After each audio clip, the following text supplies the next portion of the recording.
नमस्कार, मैं Rana Yashwant India news पर आपका स्वागत करता हूं। भारत में 90 के दशक में दो घटनाएं एक साथ हुई। एक को मंडल कहते हैं, एक को कमंडल। ओबीसी को आरक्षण देना और राम रथ यात्रा की शुरुआत, ये दोनों साथ साथ चल रही थी और दोनों ने भारतीय समाज और राजनीति दोनों में विभाजन करना और संगठन करना, समाज और राजनीति दोनों बंट रहे थे और समाज राजनीति दोनों एक नए सिरे पर जाकर के उनका ध्रुवीकरण हो रहा था। इन दोनों के अपने राजनीतिक निहितार्थ थे और इन दोनों के माध्यम से सत्ता साधी जाती रही। आज 10 साल की जो नरेंद्र मोदी की सरकार है, वह उस राम रथ यात्रा के कारण भी है, यह माना जाता रहा। बीजेपी ने भारतीय राजनीति में जो रफ्तार पकड़ी, जो तरक्की पकड़ी, उसकी शुरुआत 90 के दशक में उस राम रथ यात्रा से होती है।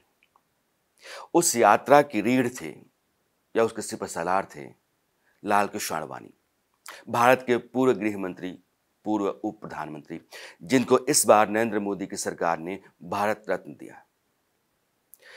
लाल कृष्ण आडवाणी के साथ पिछले 34-35 वर्षों से हमसाये की तरह चलने वाले एक व्यक्ति हैं, जिनको लाल कृष्ण आडवाणी को जितने लोग जानते हैं उतने लोग उनको जानते हैं व्यक्तिगत तौर पर।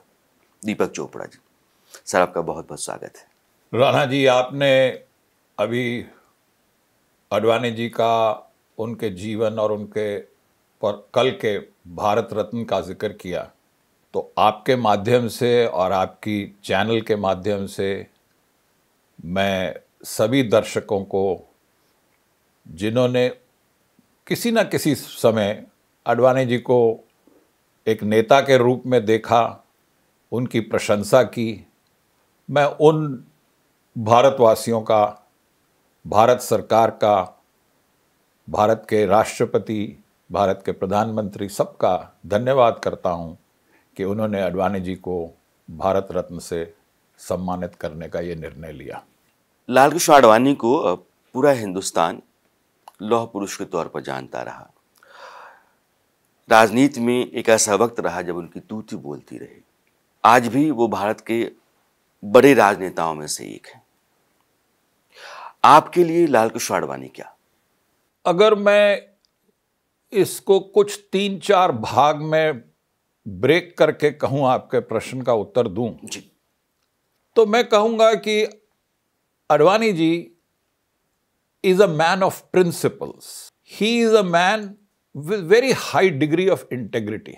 और वो बिल्कुल फोकस्ड है अपनी लाइफ में। उनकी पहली प्रायोरिटी है उनका देश, दूसरी प्रायोरिटी रही है पार्टी, और तीसरी प्रायोरिटी रही है उनका अपना परिवार। इन्हीं तीनों के जरिए अब मैं बारी बारी से लाल कृष्ण आडवाणी को आपके माध्यम से देश के सामने रखना चाहता हूं। आपने कहा कि वो प्रिंसिपल्ड मैन, सिद्धांत के इंसान है। जीवन में ऐसे कौन कौन से वाकये रहे होंगे जिनको देखने और जानने के बाद आपको लगा कि ये व्यक्ति जो है वो सिद्धांतों से डिगता नहीं है? बहुत सारे भारत के वासियों को याद रहेगा कि 1996 में आडवाणी जी पर एक जैन डायरी हवाला केस के अंतर्गत उनका नाम आया था। अब कौन सा ऐसा भारत का या भारत के बाहर का कोई पॉलिटिकल लीडर होगा जिसने अपने सिद्धांत के तौर पर कहा कि ये झूठा आरोप है और जब तक मैं कोर्ट से बरी नहीं हो जाता तब तक मैं अपनी सदस्यता एज अ मेंबर पार्लियामेंट को छोड़ता हूं, और छोड़ता ही नहीं हूं, मैं दोबारा कभी पार्लियामेंट हाउस या पार्लियामेंट के चुनाव में, अपना व्यक्तिगत चुनाव में अपना नाम डालूंगा ही नहीं। कौन सा ऐसा व्यक्ति होगा? इंटेग्रिटी, जो मैंने कहा, very high degree of integrity के वे व्यक्ति हैं। मैं अगर अपने आप से, जब मैं उनसे जुड़ा, वो सन था 1989 और लोकसभा का चुनाव था, वो पार्टी के अध्यक्ष थे। पहली बार वो चुनाव लड़ रहे थे नई दिल्ली कॉन्स्टिट्यूएंसी से। मैं कोई संघ का स्वयंसेवक नहीं था, मैं कोई बीजेपी का प्राइमरी मेंबर भी नहीं था, एक जान पहचान के रूप में उनके साथ एज अ वर्कर जुड़ा था। हो सकता है शायद डेस्टिनी में कुछ चीजें लिखी हुई होंगी कि मेरा उनके साथ उठना बैठना, उनको हो सकता है मुझ में कुछ अच्छाइयां नजर आई हो जो मुझे आज तक भी नहीं पता। लेकिन उस 89 के चुनाव के अभियान में थोड़ा सा मैंने योगदान एज अ कार्यकर्ता दिया। 90 में उन्होंने और पार्टी ने रथ यात्रा का निर्णय लिया। उस रथ यात्रा में मैं उनके साथ सहायक के रूप में चल पड़ा। मैं एक प्राइवेट कॉरपोरेट कंपनी में काम करता था, वहां से मैंने अवकाश लिया और बात चली थी प्रिंसिपल्स, इंटेग्रिटी की। तो जो रथ यात्रा हमारी दिल्ली में आकर के 2 दिन के लिए उसका ब्रेक था, दिवाली ब्रेक, और यहां से ट्रेन से फिर यात्रा ने दोबारा शुरू होना था। अब जब हम ट्रेन में चढ़ गए हैं, मैं भी अपना एक छोटा सा अटैची केस लेकर के आरूढ़ हो गया हूं, तो किसी ने आकर के प्रमोद महाजन जी जो उस यात्रा के संयोजक थे, उनको सूचना दी कि हो सकता है कि आप कानपुर में ट्रेन में अरेस्ट हो जाएं। यह सूचना प्रमोद जी ने आडवाणी जी को दी। और देखिए राणा जी, मेरी उनके साथ सिर्फ साल भर पुरानी अभी जान पहचान थी। जैसे ही आडवाणी जी को उन्होंने कान में बताया कि संभावना है कि हमको कानपुर में अरेस्ट कर लेंगे, मुलायम सिंह यादव जी थे उस टाइम पे मुख्यमंत्री, उनकी महानता उस व्यक्ति की इतनी प्रॉम्प्ट और एप्ट थी, उन्होंने उसी वक्त कहा कि दीपक को बोलो कि अपना अटैची केस लेकर के यहीं उतर जाए। क्योंकि मैं एक कंपनी में मुलाजिम था और वहां से अवकाश लेकर के इनके साथ एज अ वर्कर चढ़ रहा था। ही नेवर वांटेड कि अगर ऐसी घटना होती है कि मैं अरेस्ट होता हूं तो उसके कैरियर पे ब्लॉब नहीं आना चाहिए। मेरी नजरों में तो उसी दिन वो व्यक्ति इतना हाई एस्टीम और पेडेस्टल पे आ गया था कि और कौन सोच सकता है साहब इतनी दूर की बात। बाबरी के गिरने के बाद से लोग कहते हैं कि लाल कृष्ण आडवाणी, मुरली मनोहर जोशी, उमा भारती, साध्वी तंबरा, इन लोगों के उकसाने भड़काने या इन लोगों को आगे बढ़ाने के कारण ही वो हुआ। कभी आपको उस घटना के बाद उस मामले पर आडवाणी जी से चर्चा करने का मौका मिला? 6 दिसंबर की जो घटना थी जिसका आपने वर्णन किया, उस दिन भी मैं उनके साथ था। 5 दिसंबर को लखनऊ में आखिरी सभा जो अटल जी ने संबोधित करी थी, उसके बाद हम by car journey, Advani ji और मैं एक गाड़ी के अंदर, वो उस टाइम पे लीडर ऑफ ऑपोजिशन लोकसभा में थे, बाकायदा सिक्योरिटी साथ चलती थी, तो हम लोग बाय रोड अयोध्या के लिए रवाना हो गए।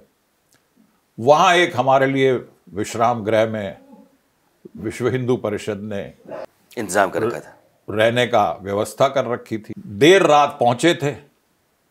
अगले दिन सुबह स्नान करके नाश्ते के लिए हमको विनय कटियार जी के घर जाना था। अशोक सिंघल जी और बाकी सभी लोग पहले ही अयोध्या पहुंचे हुए थे, सब वहां पर मौजूद थे। चाय पानी नाश्ता करके हम लोग सब पैदल उस स्थान पर पहुंच गए जहां से सभी नेता, बाकी की घटनाएं आपको भी पता है, देशवासियों को भी पता है, उसको मुझे दोहराने की आवश्यकता नहीं। जब वो ढांचे गिर गए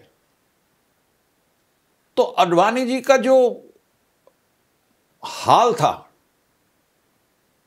वो इस बात को समझ ही नहीं पाए कि हम इसको कंट्रोल क्यों नहीं कर पाए, क्योंकि कोई संयोजक का रूप से नहीं था कि जी इसको गिराना है। तो आई would say that he was very disturbed. Pramod ji ने तुरंत उसी वक्त कारकेड के लिए मेरे को आदेश दिया कि लगाओ और हम लोग अयोध्या से लखनऊ के लिए रवाना हो जाएं।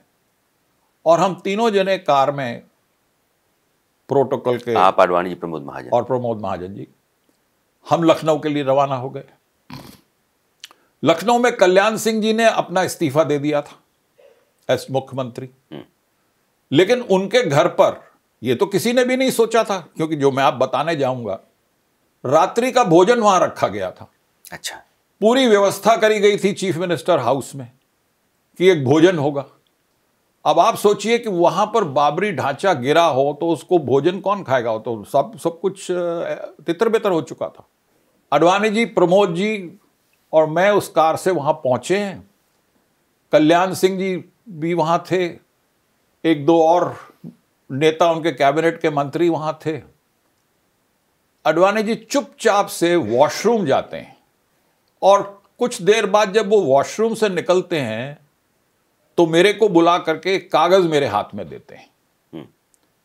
और आपको सुनकर के हैरानगी होगी कि उन्होंने वॉशरूम में से टॉयलेट पेपर को फाड़ करके, वो हमेशा अपनी जैकेट में यहां पेन लगा के रखते हैं, आज भी उन्होंने उस पेन से अपना इस्तीफा लोकसभा स्पीकर के नाम लिख करके मेरे को दिया और कहा कि जाकर के ये टेलीग्राम दे दो।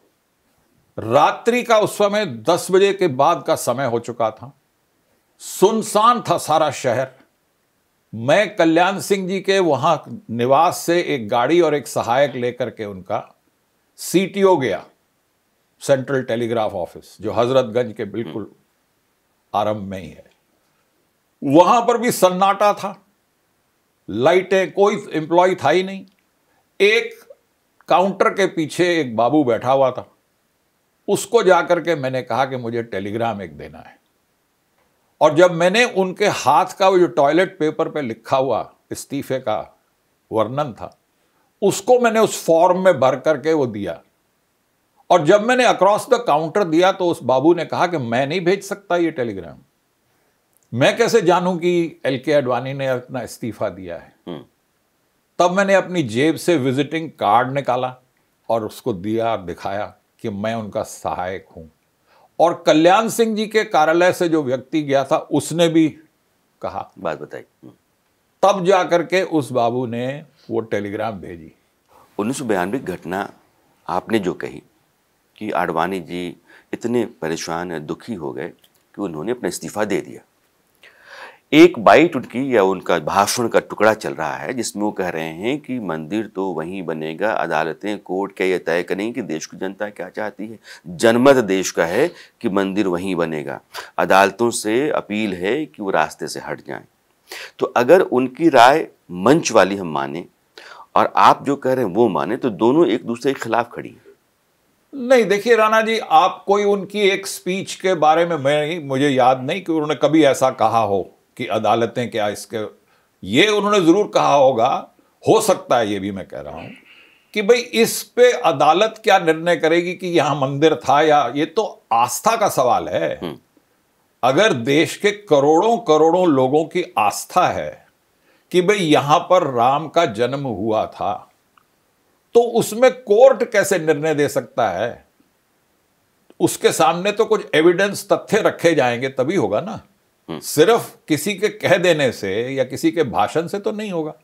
और आडवाणी जी ने जो उस रथ यात्रा में देखा, उससे साफ जाहिर हुआ कि देश में करोड़ों लोगों की आस्था थी। वो रथ को ये मानते थे कि ये राम का रथ है। जब रथ कहीं पर रुकता था तो ऐसी महिलाएं आरती उतारती थीं उसकी, आखिर वो तो था एक ट्रक, उसके पहिए के ऊपर वो आरती उतार करके, नींबू हमारे यहाँ पर हिंदुओं में होता है, वो नींबू छोड़ते हैं, हरी मिर्च छोड़ते हैं, तो उस तरह का वो भाव था। उस दौरान आपकी उससे बातचीत तो होती होगी, जो जनसैलाब दिखता होगा, जिस तरह का जनसमर्थन दिख रहा था, उसको लेकर के उनके भीतर भी तो कोई बात पैदा हो रही होगी कि शायद मैं सही रास्ते पे हूँ या मैं सही मुद्दे के साथ हूँ।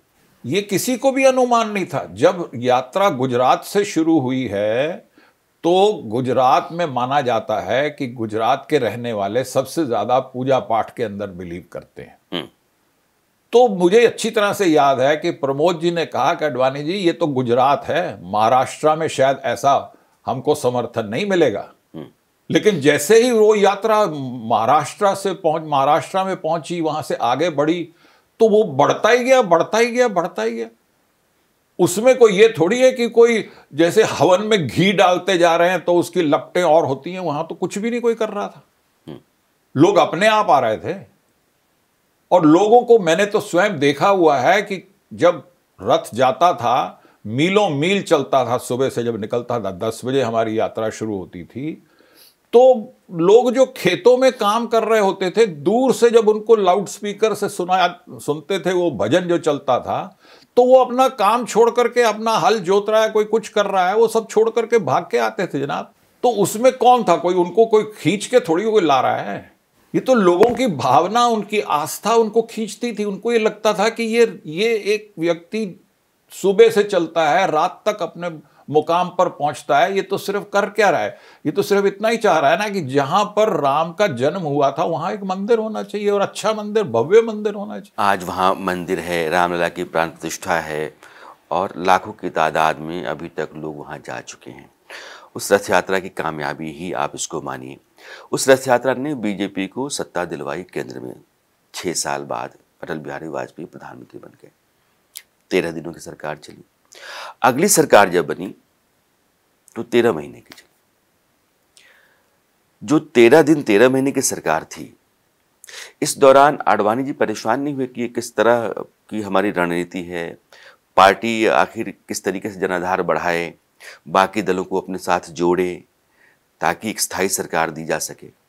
तो वही तो कारण हुआ कि 13 दिन की जो सरकार थी उसमें और कोई पार्टी जुड़ी नहीं थी। तो उसके बाद ये निर्णय लिया पार्टी ने कि कुछ ऐसे मुद्दों को हम अपने कॉमन मिनिमम प्रोग्राम में ना डालें ताकि और लोग हमारे साथ जुड़े।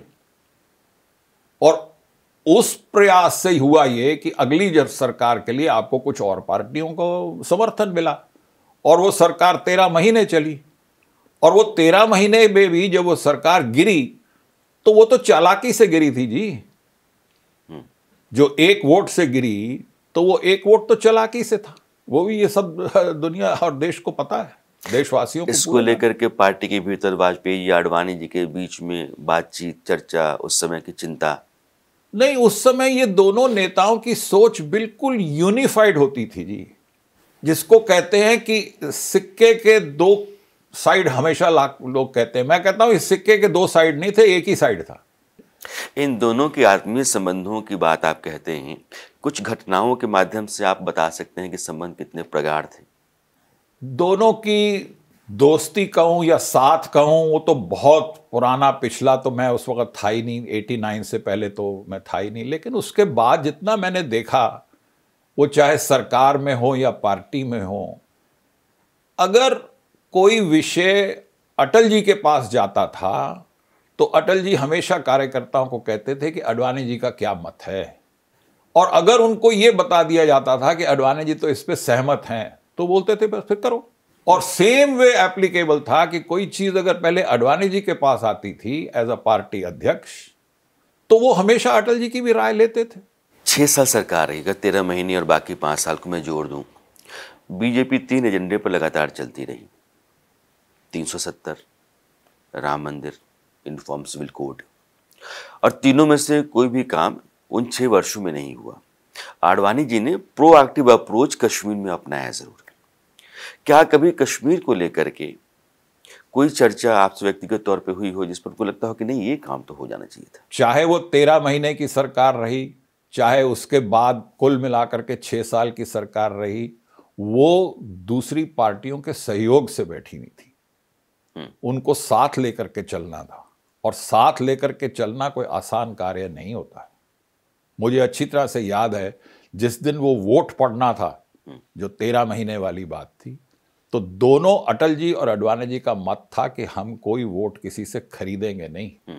अपनी सरकार को बचाने के लिए नॉर्मली हमेशा किया जाता है, सभी पॉलिटिकल पार्टीज करती हैं कि वो कहीं ना कहीं से तोड़ जोड़ के, जिसको राजनीति कहते हैं, उन्होंने उसी टाइम पे निर्णय लिया था कि नहीं, हमको नहीं करनी है, ये जाती है जाए सरकार, कोई बात। तो ये नहीं है कि आप कहो कि उस 6 साल में कोई कार्य ही नहीं हुआ उन विषयों के ऊपर, बाकायदा हुआ। अब वो अगर प्लिंथ लेवल तक आया था या पहली मंजिल तक आया था, वो बात हम उसमें उस चर्चा में ना जाए तो अच्छा है, बेटर है। वो तो सबको समझ में आती है बात। और आज की जो नरेंद्र भाई की जो सरकार है, वो पूर्ण बहुमत की सरकार है। पूर्ण बहुमत की सरकार के बहुत फायदे होते हैं, बहुत मजबूत सरकार होती है। और नरेंद्र भाई बहुत अच्छी तरह से एज ए प्रधानमंत्री उसको चला रहे हैं। आप यह बात भी शुरुआत में कहते रहे कि वो अनुशासन के व्यक्ति हैं। जीवन में अनुशासन का तो ये है कि सोने उठने से लेकर के लोगों के साथ बर्ताव, विचार, व्यवहार, यह सब कुछ अनुशासन के दायरे में आता है। आडवाणी जी को सोने जाने से लेकर के जगने तक के बीच में अनुशासन का कैसा व्यक्ति आप देख रहे हैं? बहुत सिंपल है, बहुत ही सिंपल जिसको कहें। वो कम खाना खाना चाहते हैं। शुरू से ही, जब से मैंने उनको जाना है, मैंने हमेशा ये देखा है कि वो कम से कम क्वार्टर भूख जो है उसको छोड़ करके खाना की टेबल और चेयर से उठ जाते हैं। लेकिन उनके सामने अगर मीठा रख दिया जाए तो फिर वो अपनी भूख को उस मीठे से पूरा कर लेते थे। और उसमें अगर चॉकलेट हो जाए तो सोने पे सुहागा है। उनको चॉकलेट इतना पसंद था। और फिर आपने वो रथ यात्रा की बात करी। अब रथ यात्रा हमारी सुबह 10 बजे चलती थी और कभी कभी तो मध्य रात्रि के बाद पहुंचती थी। तो रात का भोजन तो सिर्फ उनका एक ग्लास दूध और एक टोस्ट जिसके ऊपर जैम या मार्मलेड लगा हुआ होता था। तो भोजन के मामले में वो बहुत फ्लेक्सिबल थे और बहुत ही कम खाने की उनकी आदत रही। पहनने के बारे में तो आप भी जानते हैं और देशवासी भी जानते हैं कि वो शुरू में तो पहले हमेशा धोती कुर्ता ही पहनते थे। बाद में थोड़ा थोड़ा आगे, आप नज़दीक जैसे हम आज 2024 में बात कर रहे हैं, तो वो कुर्ता, जैकेट, पैंट उस पर आ गए। एक बात ध्यान से मैंने नोट करी कि वो उनकी जेब में एक चीज़ कभी नहीं होती थी और एक चीज़ हमेशा होती थी। आप भी सोचेंगे और दर्शक भी सोच रहे होंगे कि कौन सी चीज़ नहीं होती थी। तो उनकी जेब में पैसा कभी नहीं होता था। फिर भाई और कौन सी ऐसी चीज़ थी जो हमेशा होती थी? उनकी वास्केट की पॉकेट में हमेशा टॉफ़ी, स्वीट्स होती थी, ताकि जहाँ पर भी कहीं रेलवे स्टेशन, एयरपोर्ट, कहीं पर भी कोई छोटे बच्चे दिखे उनको तो वो उनको दे देते थे। उससे वो बच्चा भी खुश होता था और आडवाणी जी भी प्रफुल्लित हो जाते थे। सिनेमा के शौकीन थे, बहुत शौकीन थे सिनेमा के। आज भी उनको सिनेमा बहुत प्रिय है उनके। उसका कारण शायद ये रहा कि जब वो कराची में रहते थे तो उनके पिताजी के 2 सिनेमा हॉल थे। अच्छा। तो शायद बचपन से ही उनको, छोटी उम्र से ही उन्होंने देखा कि सिनेमा हॉल, वहाँ पे पिक्चर चल रही है। फिर भारत इस विभाजन हो गया 47 में। इधर आए तो यहाँ पर पार्टी के कार्य में इतना व्यस्त हो गए तो पिक्चरें इतनी देखनी। लेकिन जब उन्होंने कार्य शुरू किया, अपना पहली जॉब जब उन्होंने पत्रकार के रूप में ऑर्गेनाइजर में ली, तो वो वहाँ पर एज फिल्म क्रिटिक उसमें थे। तो कहाँ एक फिल्म क्रिटिक और कहाँ एक राजनेता, और वो भी इतना महान राजनेता। तो फिल्मों का उनका बहुत शौक रहा है, फिल्म का, म्यूजिक का। आडवाणी जी को सबसे अधिक खुश आपने कब देखा? सबसे ज़्यादा खुश तो मैंने उनको कई ऐसे मौके आते हैं। एक तो उनको प्रभु की देन है या कहो कोई एक वीकनेस है उनके बॉडी में कि जब उनकी कोई प्रशंसा करे तो उनके आंसू निकल आते हैं। या अगर कभी देश की कहीं पर उन्नति हो या कहीं पर कोई खेल में जीत हो तब उनके आंसू निकल आते हैं। तो ये आंसू प्रसन्नता से निकलते हैं उनके। वो तो जब झंडा भी लहराया जाता है, एज होम मिनिस्टर वो सारे पैरामिलिट्री फोर्सेस के हेड थे। तो BSF raising day, CRPF raising day, CISF raising day, ITBP raising day, इन रेजिंग डेज पे उनको बुलाया जाता था।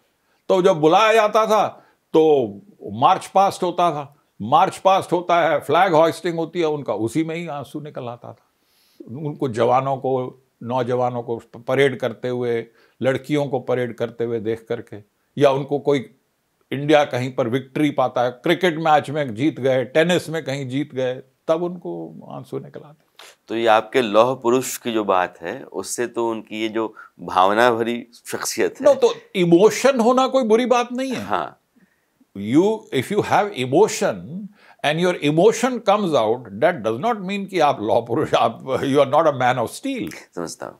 सबसे दुखी कब आपने पाया होगा उनको? देखिए, जब व्यक्ति के यहाँ पर कोई पर्सनल लॉस होता है तो दुख आता ही है। मैंने तो उनके 2 ही पर्सनल लॉस देखे हैं। एक उनकी पत्नी, धर्मपत्नी कमला जी, और दूसरा अटल जी। 2005 में पाकिस्तान की यात्रा आडवाणी जी ने की थी, जिन्ना के मज़ार पर गए थे, विवाद बढ़ा। पार्टी के भीतर भी धीरे धीरे उनके विरोध में कुछ स्वर उठने लगे। उसका कारण भी वो रहा। उस घटना को लेकर के कभी उनको अफसोस रहा? नहीं, नेवर। क्योंकि जो उन्होंने कहा वहां पर, उसको लोगों ने यहां पर समझा ही नहीं, इंटरप्रेट ही नहीं ठीक से किया। इसीलिए मैं दोबारा आग्रह करूंगा कि इस पुस्तक को अवश्य पढ़ें। ये पुस्तक शायद आपको भी मालूम हो, 2008 में जी। Former president, late president Abdul Kalam ji ने रिलीज करी थी। और मेरे को बड़ा सौभाग्य हुआ, ये वैसे तो रिलीज हुई थी मार्च 2008 में, लेकिन मैंने एक मौका वेट करके आडवाणी जी से अपने अच्छा। जन्मदिन 11 मई 2008 पे इसको उनसे आपने हाथ से signature लिखा लिया। हुआ। दीपक जी, आपके साथ बात करके एक ऐसे इंसान को, शख्सियत को दर्शकों के सामने रखने की मैंने कोशिश की, और आपने भी उन घटनाओं के ज़रिए उनकी ज़िंदगी को उकेरने और सामने एक पर्सनैलिटी क्या है आडवाणी, वो बताने की कोशिश की। मुझे लगता है कि यह बातें जो आपने आज कही हैं बहुत सारे लोगों को पसंद आएंगी। आपने हमसे बात की, समय निकाला, आपका बहुत बहुत शुक्रिया। बहुत बहुत धन्यवाद राणा जी, और आपके चैनल के लिए भी बहुत बहुत धन्यवाद।